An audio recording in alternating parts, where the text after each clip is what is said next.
अस्सलाम वालेकुम। दुनिया वालों पर अपना दुख जाहिर मत करो, क्योंकि वो वहाँ चोट ज़रूर मारते हैं जहाँ पहले से जख्म हो।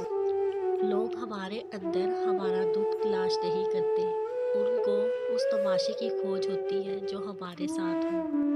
दुख की सख्तियाँ चेहरे से तो रुखसत हो जाती हैं, लेकिन इंसान के अंदर दाखिल होकर उसके गोशे गोशे को वीरान कर देती है। एक शख्स हज़रत अली की खिदमत में पेश हुआ और कहने लगा, या अली, आप सल्लल्लाहु अलैहि वसल्लम फरमाते हैं कि अल्लाह ताला ने ज़मीन पे हज़ारों देवते इंसानों के लिए पैदा की, तो ये दुख तकलीफ अल्लाह ताला ने क्यों पैदा की? तो हज़रत अली रज़ी अल्लाह ताला अन्हा ने फरमाया, ए अल्लाह के बंदे, शुक्र करो कि अल्लाह ताला ने दुख को पैदा किया।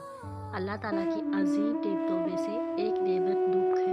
तो वो शख्स कहने लगा, या अली, दुख भी नेमत है? तो हज़रत अली फरमाने लगे, ऐ शख्स, दुख इंसान को मजबूत बनाता है और खुशियाँ इंसान को कमज़ोर करती है। अल्लाह ताला जिस इंसान को नवाजना चाहता है, अजीम मुकाम देना चाहता है, तो उसे तकलीफ, दुख और दर्द की राह बख्शता है, ताकि वो मजबूत बन के इतना सीख ले कि अपनी मंजिल तक जा पहुँचे। याद रखना, इंसान का दुख इंसान को सिखाने के लिए मिलता है, लेकिन अफसोस तो ये है कि इंसान उस दुख की वजह से रोता रहता है।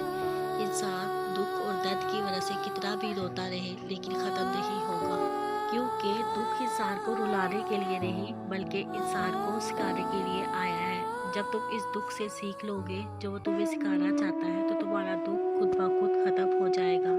जिंदगी इतनी दुखी रही कि मरने को जी चाहे, बस लोग इतने दुख देते हैं कि जीने को दिल नहीं करता। दुख इंसान को या रेत की दीवार की तरह ढांप देता है, या चट्टान की तरह खुरदरा और सख्त बना देता है। ये एक हकीकत है कि इंसान को जहाँ से प्यार की सबसे ज़्यादा उम्मीद होती है, उसे सबसे ज़्यादा दुख भी वहीं से मिलता है। अल्लाह पाक कहता है, किसी को तकलीफ देकर मुझसे अपनी खुशी की दुआ मत करना, लेकिन अगर किसी को एक पल की खुशी देते हो तो अपनी तकलीफ की फिक्र मत करना। बाज़ तकालीफ ऐसी होती है कि हमें लगता है जैसे हम अब मर जाएंगे, जैसे अब कहीं से कोई मदद नहीं आएगी, और फिर हम जल्द मायूस हो जाते हैं। मगर जानते हो कि कोई गम भी मुसलसल नहीं रहता, वो हमारा प्यारा रब बड़ा रहीम है, तुम्हारी सोच से भी ज़्यादा करीब है। उसे तो ये बिल्कुल भी गवारा नहीं कि तुम्हें कोई तकलीफ पहुँचे। अल्लाह ताला जिसको अपना याद दिलाना चाहता है, उसे दुख का इलेक्ट्रिक शॉक देकर अपनी जानिब मुतवज्जा कर लेता है। दुख की भट्टी से निकलकर इंसान दूसरों के लिए नरम पड़ जाता है, फिर उससे नेक अमाल खुद ब खुद और बखुशी सरजद होने लगते हैं। दुख तो रूहानियत की सीढ़ी है, इस पर साबिर और शुक्र करने वाले ही चढ़ सकते हैं।